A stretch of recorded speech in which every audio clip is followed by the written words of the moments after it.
Dear students, आपका अपना channel career impact Ranchi में आपका वेलकम है, आपका स्वागत है। मैं Mohammad Akbar, director of career impact institute Ranchi. आज सबसे पहले आप तमाम वैसे स्टूडेंटों को मुबारकबाद देना चाहते हैं जिन्होंने IBPS PO के प्री एग्जाम्स क्वालिफाई कर लिए और मेंस की तैयारी करना चाह रहे हैं या लगे हुए हैं और वक्त बहुत कम है। जैसा कि आपको पता है कि 26 नवंबर 2022 को मेंस का एग्जाम होना है, IBPS PO मेंस का, और इसके बीच लगातार स्टूडेंट्स के कॉल आ रहे हैं कि सर लास्ट के 15 दिन में 14-15 दिन में हम किस तरह तैयारी करें, कैसे पढ़ें। आज उन्हीं सवालों को लेकर के आपके बीच आए हैं। आज का जो टॉपिक है वो है IBPS PO मेंस की 2022 जो 26 नवंबर 2022 को होना है, उसकी स्ट्रेटजी बताएं आपको हम कि लास्ट के 14 दिन की स्ट्रेटजी क्या होगी। आपने प्री क्लियर कर लिए, बहुत खुशी की बात है, लेकिन स्टूडेंट्स में बहुत ज्यादा भय है कि मेंस की एग्जाम की तैयारी कैसे करें। वक्त का डिस्ट्रीब्यूशन नहीं कर पा रहे हैं, कौन सा पेपर को पढ़ें और कौन सा पेपर को नहीं पढ़ें, इसमें कंफ्यूजन है उनको। और ये भी नहीं पता बहुत सारे स्टूडेंटों को, जब बात कर रहे हैं फोन आ रहे हैं उन लोगों को कि सर किससे कितना सेक्शन से कौन सा क्वेश्चन आएगा, कितनी मार्क्स का आएगा, नंबर ऑफ क्वेश्चंस कितने होंगे, ये भी उनको पता नहीं। अगर ये चीज पता नहीं है तो ऐसे स्टूडेंट्स मेंस के एग्जाम क्लियर करने में बहुत दिक्कत होगी, वो शायद मेंस के एग्जाम क्लियर नहीं कर पाए। तो मेंस की एग्जाम देने से पहले तमाम चीजों को अच्छी तरह जानना है। आप बहुत तेज स्टूडेंट हैं, उसके बावजूद भी आपकी सिलेक्शन नहीं होती है, और एक स्टूडेंट जो एवरेज है, एवरेज होने के बाद भी उसका मेंस निकल जाता है, वो बैंक PO बन जाता है। तो कहीं ना कहीं आप में और उसमें फर्क तो है। उनकी स्ट्रेटजी क्या होती है, आप कैसे पढ़ें, क्या पहले पढ़ें, कितना देर पढ़ें, इन तमाम सवालों का जवाब लेकर के आज हम आए हैं। सबसे पहले आज बात करेंगे कि लास्ट का 14 दिन जो है मेंस के लिए, मेंस की तैयारी कैसे की जाए। इसमें 4 सब्जेक्ट होता है, एक तो होता है क्वांटिटेटिव, दूसरा रीजनिंग, तीसरा इंग्लिश और चौथा जीके। और इसके ये 4 सब्जेक्ट की पढ़ाई कितनी देर करना है, किसमें कितना वक्त लगाना है, ये सारी बातों को जानेंगे हम लोग। तो देखिए, सबसे पहले जो आपकी मैथ पोर्शन है, क्वांटिटेटिव्स है, इसमें नंबर ऑफ क्वेश्चंस जो आते हैं इस पे हम लोग डिस्कस करें। नंबर ऑफ क्वेश्चंस 35 है, 35 सवाल पूछे जाएंगे आपके मैथ से, 45 सवाल पूछे जाएंगे आपका रीजनिंग से, और 35 सवाल पूछे जाएंगे इंग्लिश से, और जीके से 40 सवाल, टोटल 155 सवाल पूछे जाएंगे। अब इसमें 155 सवाल में इसमें अक्सर होता है स्टूडेंट के बीच में यह भी कंफ्यूजन है कि सर हम तो ज्यादा सवाल बनाते हैं फिर भी हमारी सिलेक्शन नहीं होती है, दूसरा कम बनाया उसकी सिलेक्शन हो गया। तो भाई क्वेश्चन में कुछ ऐसा है कि कुछ क्वेश्चंस 1 नंबर का आता है और कुछ क्वेश्चंस 2 नंबर का होता है। आपने क्वेश्चन ज्यादा बनाए लेकिन 1 नंबर वाला ज्यादा बनाए और उसमें नेगेटिव मार्क भी है, जबकि दूसरा स्टूडेंट जो है वो 2 नंबर वाला ज्यादा बनाया। तो उससे क्या होता है, 2 नंबर वाला अगर क्वेश्चन, नंबर ऑफ क्वेश्चंस कम भी बनाते हैं फिर भी उसकी मार्क्स ज्यादा आती है। आप 1 नंबर वाले क्वेश्चन ज्यादा बनाए फिर भी मार्क्स कम आए आपके। ठीक है, तो चलिए हम लोग जानते हैं कि कौन सब्जेक्ट से 1 नंबर के कितने सवाल आएंगे और 2 नंबर के कितने सवाल आएंगे और टोटल कितने मार्क्स का होगा। इन सब चीजों पे पहले डिस्कस करें, फिर हम आपको आगे बताएंगे कि स्ट्रेटजी क्या है, कैसे आप बैंक PO की एग्जाम क्लियर कर सकते हैं। मैं इस फील्ड में 20 साल से ज्यादा वक्त हो गया, हजारों बच्चे हमारे बैंक PO हैं, इवन सिर्फ बैंकिंग सेक्टर में नहीं, डिफरेंट सेक्टर में भी। लेकिन ज्यादातर बच्चे जो होते थे उसमें ऐसे भी होते थे जो एवरेज होते थे, ऐसे बच्चों की सिलेक्शन हो गई। तो चलिए सबसे पहले हम लोग समझते हैं IBPS PO मेंस की तैयारी कैसे करें।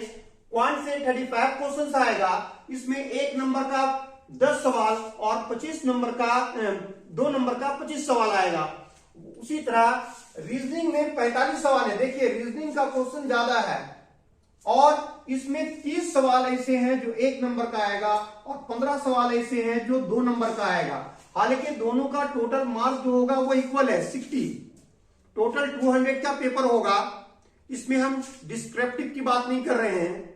ये टोटल 200 नंबर का होगा और 200 नंबर में 60 नंबर का मैथ्स होगा और 60 नंबर का रीजनिंग है।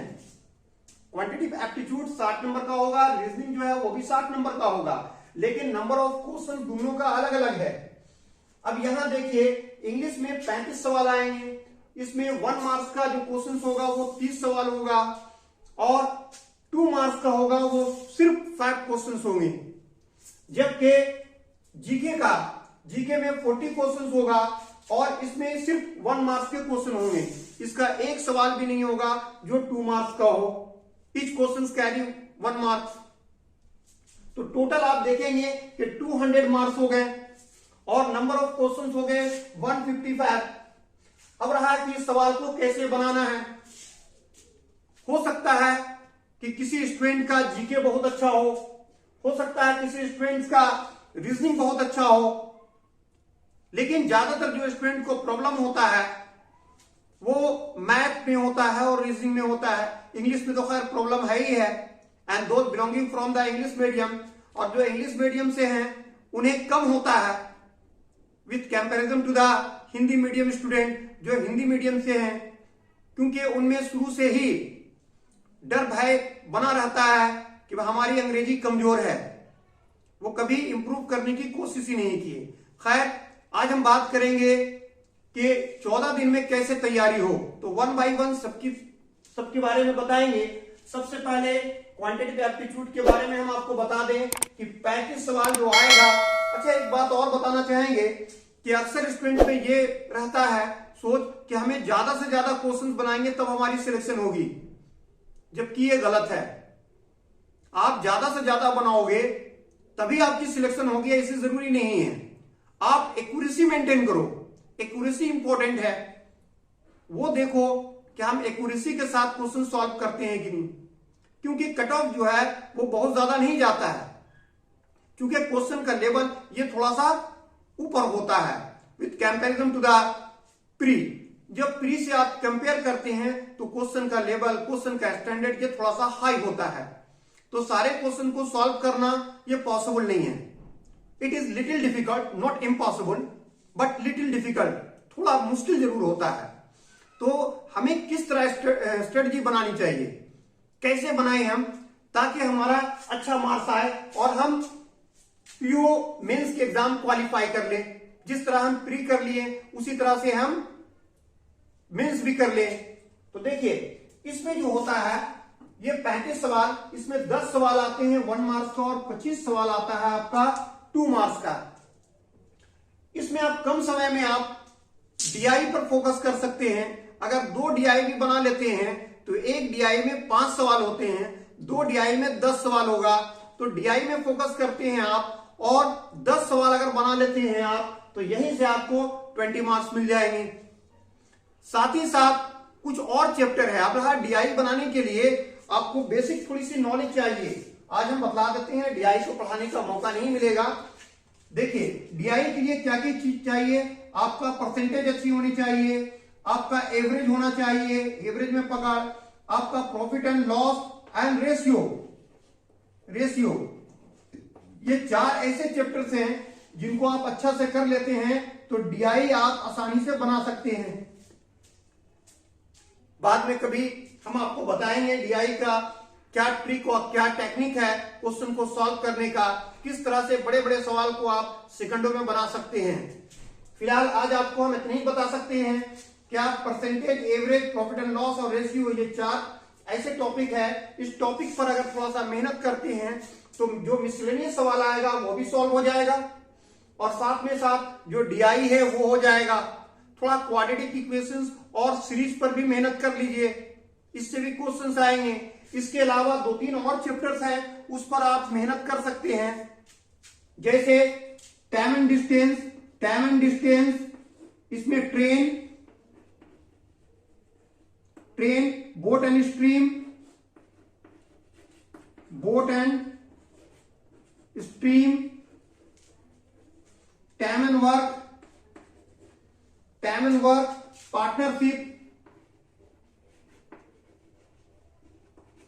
पार्टनरशिप, ये सारी चैप्टर्स हैं, इसमें आपको थोड़ा सा मेहनत करना है। साथ ही साथ मिक्सचर और एलिगेशंस,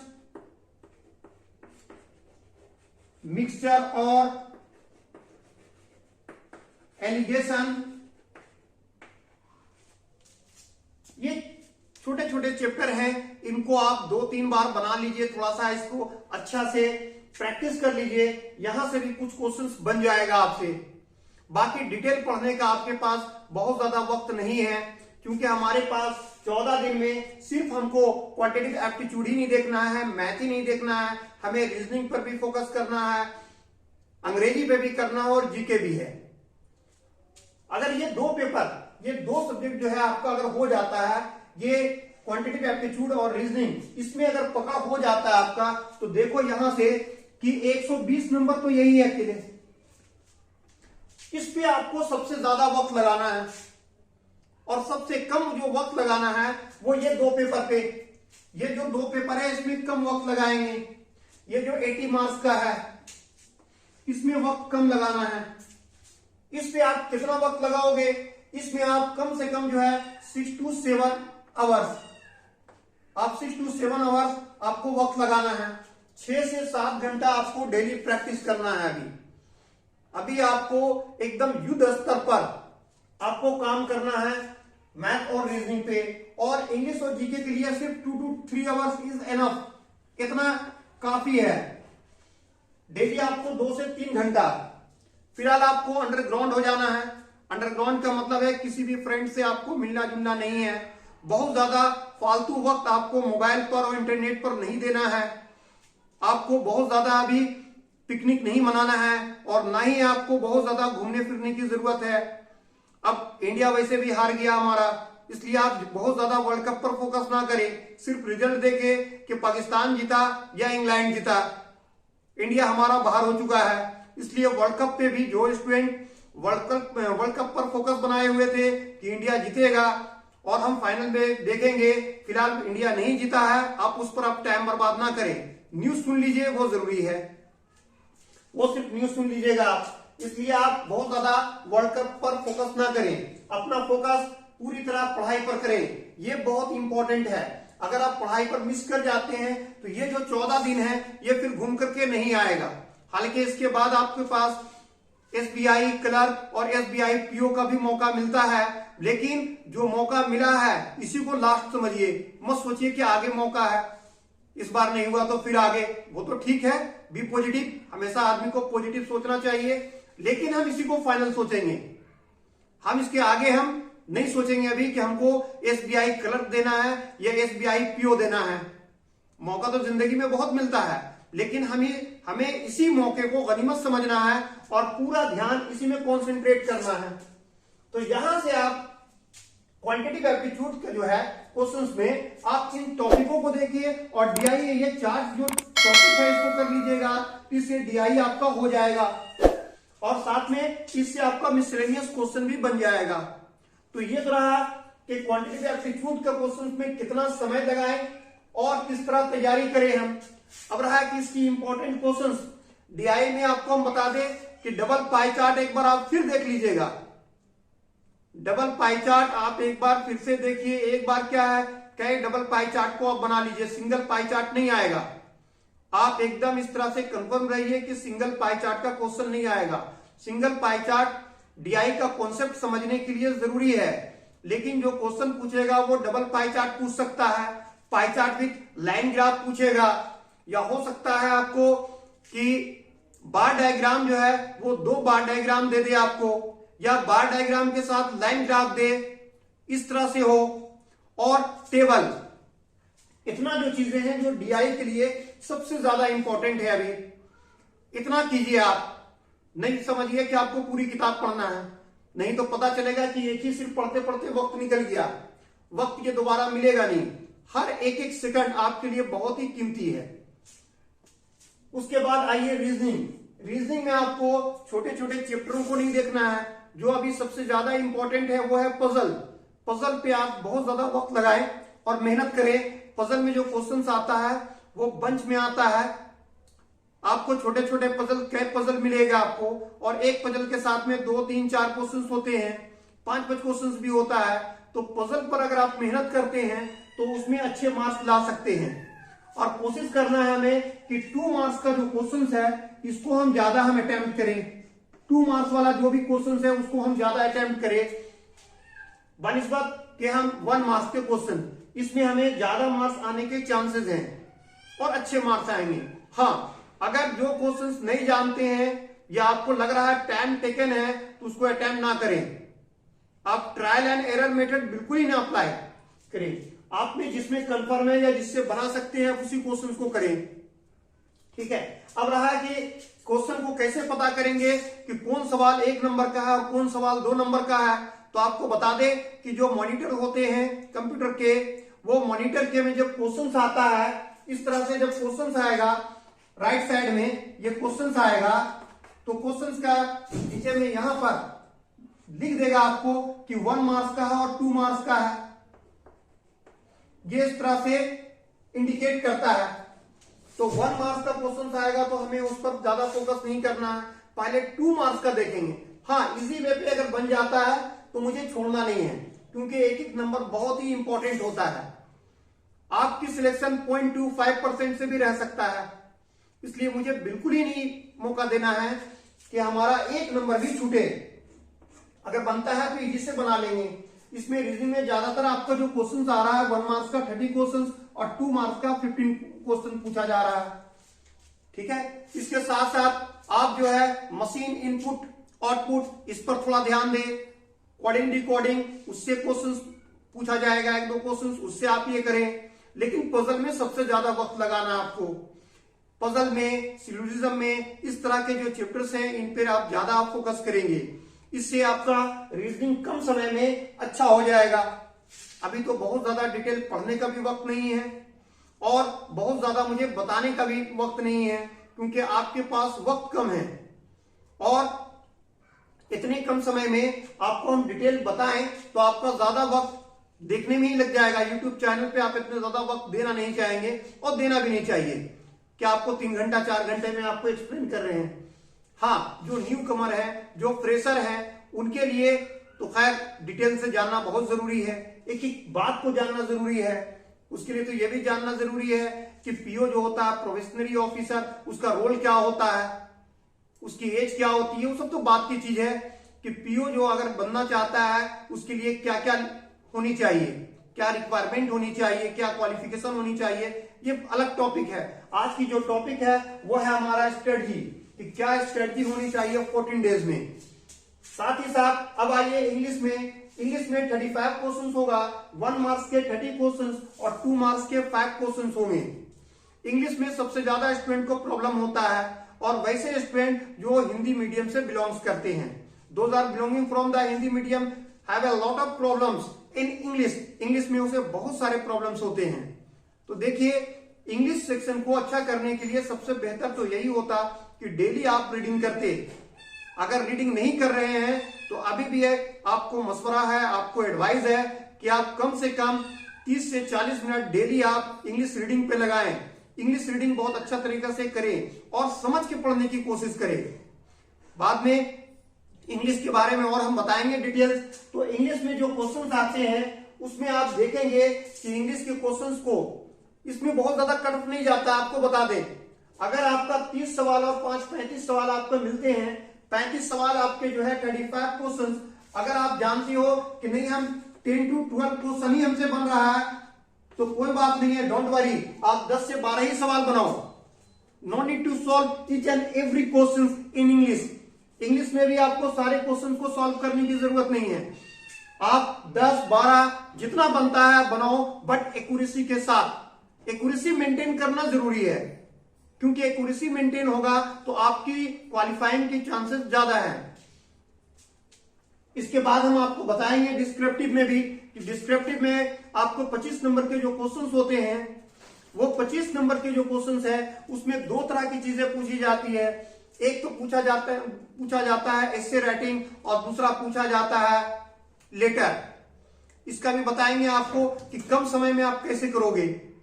ये एसे राइटिंग जो होता है वो 200 वर्ड से ऑलमोस्ट होता है कि 200 वर्ड्स में आपको लिखने हैं एसे राइटिंग्स, और 100 to 150 वर्ड्स में लेटर लिखा जाता है।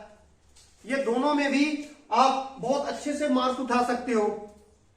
अगर 25 नंबर का है तो 25 में 10 से 12 नंबर तो सही मिल जाता है, बशर्ते कि आप थोड़ी सी जानते हो डिस्क्रिप्टिव लिखने के लिए। कुछ चीजें ऐसे होते हैं एसेज में जिसे आप बहुत ही आसानी से लिख सकते हो। अब लगता हमें ऐसा है कि 200 वर्ड्स का अगर हमें एक ऐसे लिखे तो बहुत समय लगेगा, और ये भी लिखना है तो वो आपको पेन कॉपी में नहीं बल्कि कंप्यूटर में टाइप करना है। तो आपका टाइपिंग स्पीड भी होनी चाहिए। टाइपिंग स्पीड कितनी होनी चाहिए? Almost 25 to 30 words minimum. हम आपको मिनिमम बता रहे हैं, 25 से 30 वर्ड पर मिनट होनी चाहिए। एक मिनट में 25 से 30 वर्ड आप टाइप कर सके, इतनी आपकी स्पीड होनी चाहिए। और ज्यादा है तो बहुत अच्छी बात है, ज्यादा है तो, और कम है तो चिंता की बात है। टाइपिंग स्पीड भी बढ़ाना है मुझे। साथ साथ डिस्क्रिप्टिव में हम आपको बाद में बताएंगे कि ऐसे लिखने का क्या ट्रिक है, क्या टेक्निक है। कोई भी टॉपिक आता है तो आप कैसे लिखोगे, इसे आप क्या करोगे, 4-5 सवाल हमेशा ध्यान पे रखना, और उसी 4-5 सवाल के आधार पर उस पूरे ऐसे को लिखना।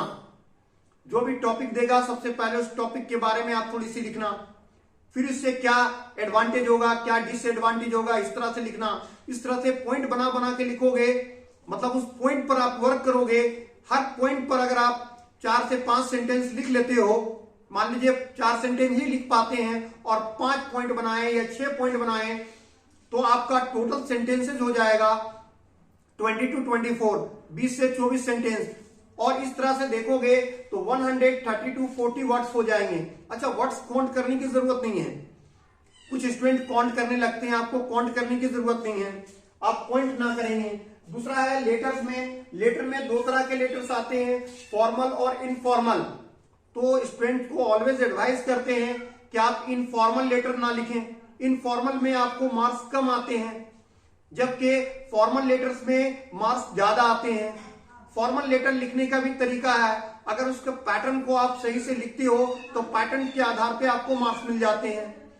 उसमें देखना पड़ता है कि पंक्चुएशन हुआ है कि नहीं, कहां पंक्चुएशन है, पंक्चुएशन का आपको नॉलेज होना जरूरी है।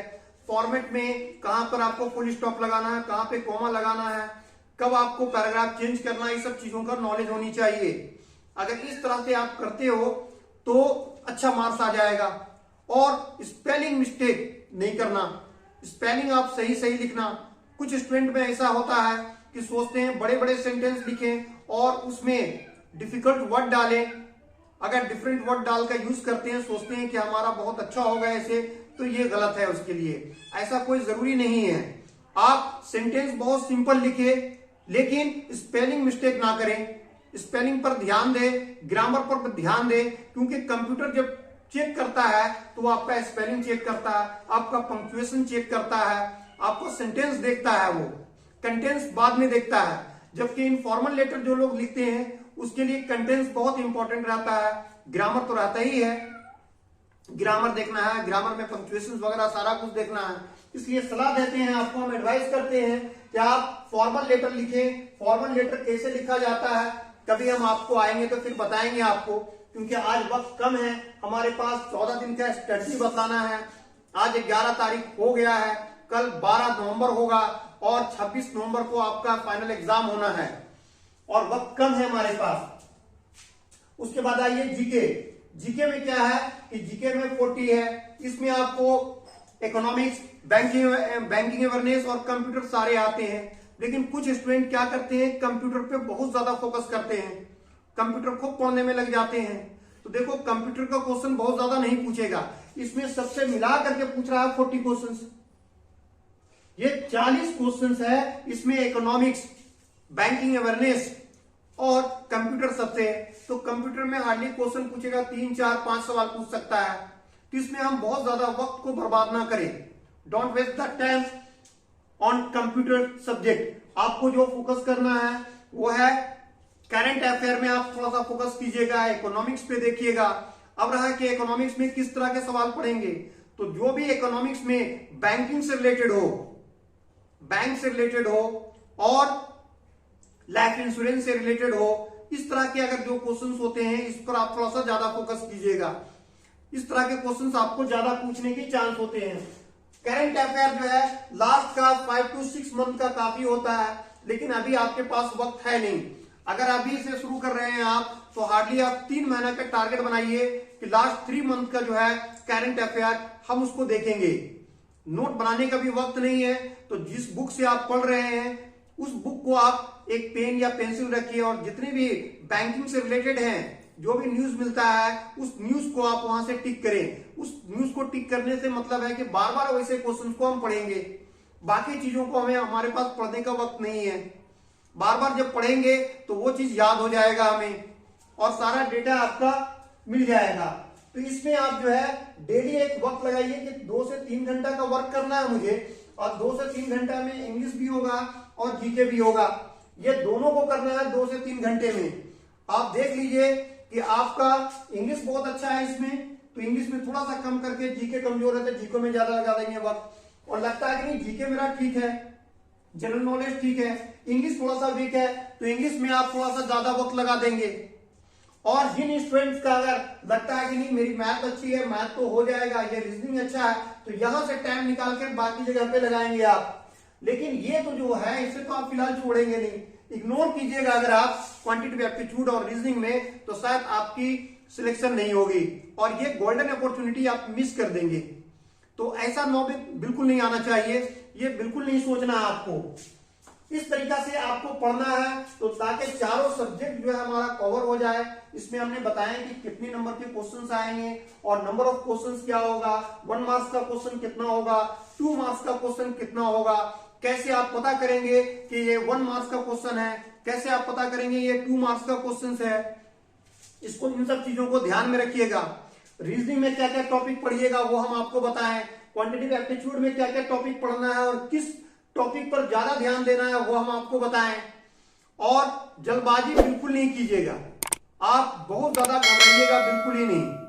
आपको दूसरा से कंपेयर नहीं करना है कि सामने वाला है उसकी मैथ बहुत अच्छी है, वो बहुत फास्ट बनाता है, उसकी कंपेयर नहीं करना। आपको अपनी जगह खुद अपने को देखना है कि मेरा स्पीड क्या है, हम कितना समझते हैं, उसके हिसाब से आप अपने क्वेश्चन को सॉल्व कीजिए। देखा देखी बिल्कुल काम नहीं करना है। और ये भी नहीं देखना है कि पहले जो था स्टूडेंट वो इतना बनाया था तब सिलेक्शन हुआ था, दूसरा स्टूडेंट जो है इतना ज्यादा बनाया फिर भी सिलेक्शन नहीं हुआ। इन सब बातों का वक्त हमारे पास नहीं है। इस सब चीजों से आप गुमराह हो जाइएगा, आप अपने रास्ता भटक जाइएगा। आप जिस एम पे चल रहे हैं वो आपका एम पूरा नहीं होगा। आप क्या है, आप अपना देखिए कि हम क्या कर सकते हैं। जो वक्त है वक्त को गनीमत मानिए और अभी से लग जाइए। आप बिल्कुल घूमना फिरना बंद कर दीजिए, पार्टी वगैरह आप बिल्कुल बंद कर दीजिए। अभी आपको कुछ नहीं करना है, आप सिर्फ एकदम 1 वे पे चलिए और पूरा फोकस इस पे लगाइए। इस पे अगर आप एक बार फोकस लगा लेते हैं और आपका एग्जाम क्रैक कर जाता है, तो इसके बाद बारी आएगी इंटरव्यू की, तो बाद में बताई जाएगी इंटरव्यू के बारे में। पहले इसको क्वालिफाई तो कीजिए आप, और उम्मीद है कि आप क्वालिफाई कर लेंगे अगर मेरी बताए हुए स्ट्रेटजी पे अगर आप काम करते हैं। तो क्या है कि मेरे बताए हुए आज हजारों बच्चे जो हैं वो डिफरेंट ऑर्गेनाइजेशन पे और डिफरेंट बैंक्स में काम कर रहे हैं। बहुत सारे ऐसे बच्चे थे जो बहुत ही कमजोर, प्योर हिंदी मीडियम, उसको अंग्रेजी का एक सेंटेंस नहीं आता था, he doesn't know even a sentence of English, लेकिन वैसे बच्चे भी आज बैंक पीओ है। तो ये भी एक भ्रम है कि हम हिंदी मीडियम से हैं या हिंदी जानते हैं, हमारी अंग्रेजी कमजोर है तो हम नहीं कर सकते हैं। नहीं, बिल्कुल नहीं। इंग्लिश में क्या है कि जितने क्वेश्चंस आप कर पा रहे हैं इंग्लिश में, आपको बोल रहे हैं कि आप डेली आप रीडिंग कीजिए और समझ समझ के पढ़ने की कोशिश कीजिए। इसकी जो क्वेश्चंस होते हैं कैसे सॉल्व किया जाता है, ये तो हमारे पास आज वक्त नहीं है, नहीं तो हम बताते हैं आपको कि कैसे क्वेश्चंस को पढ़ते हैं और इसको सॉल्व करने का क्या टेक्निक है। इसमें बहुत सारे क्वेश्चंस आते हैं, पारा जंबल्स होते हैं, रीडिंग कॉम्प्रिहेंसिव से होते हैं क्वेश्चन, रैपिड फिलर्स होते हैं, ये सारे सेक्शन को करना होता है। कुछ स्टूडेंट ग्रामर खूब पढ़ते हैं, भाई ज्यादा ग्रामर पढ़ने से आपका नहीं होगा, सिर्फ आप पार्ट ऑफ स्पीच अभी थोड़ा सा जान लीजिए, आप बेसिक चीजें, और बाकी जो है रीडिंग खूब कीजिए। रीडिंग करके साथ साथ मॉक टेस्ट देना नहीं छोड़िए, डेली कम से कम एक सेट तो आप दीजिए ही, और वक्त मिल जाता है थोड़ा सा फास्ट होता है तो एक सुबह और एक शाम 2 सेट आप दीजिए। और वक्त को जो है ना बहुत ज्यादा बर्बाद ना करें, घूमने फिरने में तो बिल्कुल ही नहीं। सेट बनाए, देखें अगर कुछ स्टूडेंट्स का क्वेश्चन कम बनता है तो नर्वस होने की जरूरत नहीं है, चाहे जितना क्वेश्चन बनता हो आप बनाओ, और टाइम उसी तरह से अलॉट कर लेना सब में। इसी तरह से आपको पढ़ना भी है और इसी तरह से प्रैक्टिस रखना है आपको। इस तरह से अगर आप करते हैं तो आपकी बैंक पीओ का एग्जाम बहुत ही आसानी से निकल जाएगा और आप इसके बाद इंटरव्यू की तैयारी में लग जाएंगे। मेरी बात समझ में आ रही है कि किस तरह से तैयारी करनी है। ज्यादा इधर उधर स्टूडेंटों के साथ नहीं मिलना है। ऐसा नहीं कि बहुत से स्टूडेंट क्या करते हैं कि अक्सर दूसरे फ्रेंड को फोन किए और फोन से करके उससे पूछ रहे हैं कि भाई तुम अपना बताओ क्या स्ट्रेटजी है, अब क्या पढ़ रहे हो। तो इससे आप 4 स्टूडेंट से बात करते हो और अगर 20-20 मिनट भी बात करते हो तो 80 मिनट निकल गया, 1 घंटा 20 मिनट आपने बर्बाद कर दिए और साथ साथ आप डिप्रेशन में भी चले जाओगे, आपका कॉन्फिडेंस लूज हो जाएगा। हमें दूसरा को क्यों देखना, ठीक है वो पढ़ रहा बहुत अच्छी बात है, उसकी सिलेक्शन हो जाए तो हो जाए, और अच्छे है भाई किसी दोस्त को हो जाएगा। तो अभी आपके पास जो वैकेंसी है, जो मौका मिल रहा है इसमें, इस मौका को आप भुनाइए और काफी वैकेंसी आई हुई है। इस वैकेंसी में आपको अपना एक सीट ही चाहिए, तो पूरा फोकस कीजिए अपनी उस सीट को रिजर्व करने के लिए। ठीक है, आज तक मेरी बात समझ में आई? आज जितनी कुछ बताएं, उम्मीद है अगर इस तरह से आप करेंगे तो इससे फायदा होगा। अगर इस बातों को अमल करेंगे तो ये आपके लिए। आज हम जो आए हैं आपके पास यूट्यूब में इस चैनल के माध्यम से कैरियर इंपैक्ट रांची के ये में, तो सिर्फ आपके लिए आए हैं क्योंकि आपका एग्जाम क्रैक हो जाए। आज आपके पास मौका है, ये मौका बार बार नहीं मिलता है और हर एक को नहीं मिलता है। तो नहीं कहना चाहेंगे कि do labour today for better tomorrow, do labour today for better tomorrow. बेहतर कल के लिए आज ही परिश्रम करो, आज ही मेहनत करो। और 14 दिन है, ये भी काफी होता है। 14 दिन में आप बहुत कुछ कर सकते हो, ये कम नहीं होता है। 14 दिन में आप बड़े बड़े एग्जाम्स को भी निकाल सकते हो, ये तो पीओ का है। और नर्वस होने की बिल्कुल जरूरत नहीं है, आपको कॉन्फिडेंस लूज करने की बिल्कुल जरूरत नहीं है। आप कॉन्फिडेंस में रहें कि हाँ हम अच्छा कर लेंगे। ओवर कॉन्फिडेंस नहीं होना है, ओवर कॉन्फिडेंस तो नुकसान दे देता है, ओवर कॉन्फिडेंस नहीं होना। हाँ ये है कि ठीक है हमारा अगर मैथ कमजोर है तो रीजनिंग में हम थोड़ा सा फोकस करके रीजनिंग कर लेंगे, और रीजनिंग अगर मेरी इंग्लिश अच्छी है तो हम इंग्लिश में स्कोर कर लेंगे। इस तरह से आप करोगे। अब रहा कट ऑफ के लिए कि कितना कट ऑफ जा सकता है। पिछली बार जो था कट ऑफ के लिए उसको बता दें।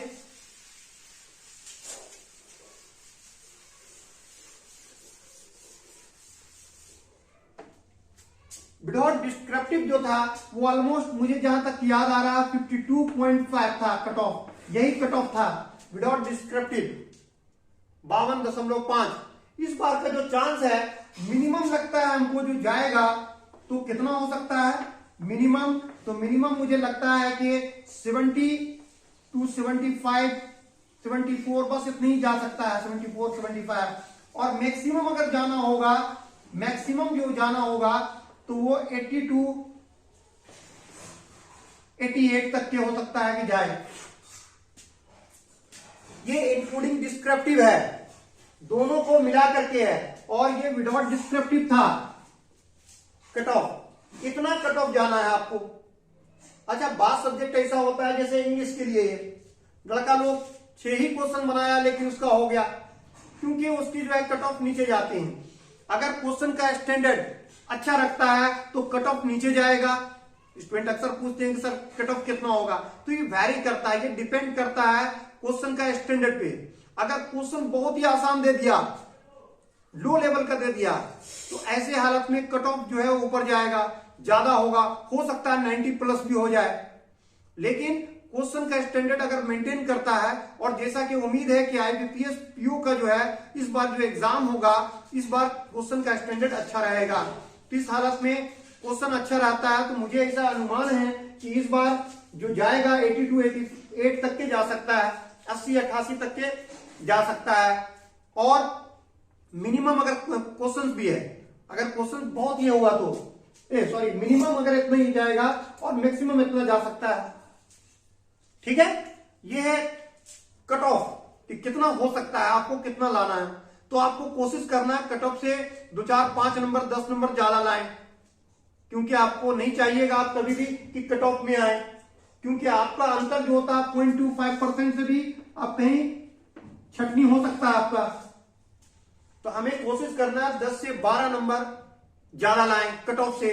अगर इतना लाते हैं तो आपकी सिलेक्शन तय है। मेरी बात समझ में आ रही है कि कट ऑफ कितना जा सकता है? तो फिलहाल आप कट ऑफ पे नहीं, आप देखो कि आपको कौन सा सेक्शन है जो ज्यादा वीक है, उस पर आप ज्यादा वक्त दो, और जिस वक्त जिसमें कम है उस पे, मतलब जिसमें कॉन्फिडेंस है वैसे सब्जेक्ट जिसमें आपको लगता है कि नहीं मेरा ये ठीक ठाक है, जैसे जीके मेरी ठीक है, तो उसमें थोड़ा कम वक्त दो। लगता है कि नहीं मेरी जो है ना रीजनिंग थोड़ा कमजोर है, तो रीजनिंग में आप ज्यादा वक्त दो। इस तरह से हमें कम वक्त में तैयारी करनी है। साथ ही साथ प्रीवियस ईयर्स का कम से कम आप 5 साल का क्वेश्चन को जरूर सॉल्व कर लीजिएगा। 5 साल का प्रीवियस ईयर्स का, 5 साल का, हम नहीं बोल रहे हैं 15 साल और 20 साल का। बहुत सारे ऐसे क्वेश्चन है जो आउटडेटेड हो गया है, वैसे क्वेश्चन को सॉल्व करने से कोई मतलब ही नहीं है। जो लास्ट 5 ईयर्स के जो है एग्जाम्स के, आईबीपीएस पीओ के, क्लर्क का भी नहीं, एसबीआई का भी नहीं, आप सिर्फ पीओ का देखोगे, आईबीपीएस पीओ का लास्ट 5 ईयर्स का क्वेश्चन को देखो और उस क्वेश्चन को सॉल्व करने की कोशिश करो। सारे पेपर्स को आप देखो और सॉल्व करने की कोशिश करो। उम्मीद है कि इससे बहुत फायदा होगा आपको, और आज बहुत कुछ सीखे होंगे, कुछ कॉन्फिडेंस भी बढ़ा होगा। अगर वीडियो आपको अच्छा लगा तो मेरे भी कॉन्फिडेंस के लिए आप इस वीडियो को शेयर करें और लाइक करें। साथ ही साथ आप सब्सक्राइब करना ना भूलें, ताकि मेरा आने वाला जो फर्दर वीडियो है उसकी नोटिफिकेशन सबसे पहले आपको मिलता रहे और इससे आपको फायदा पहुंचे। और दूसरे दोस्तों को वीडियो को शेयर करना ना भूलें।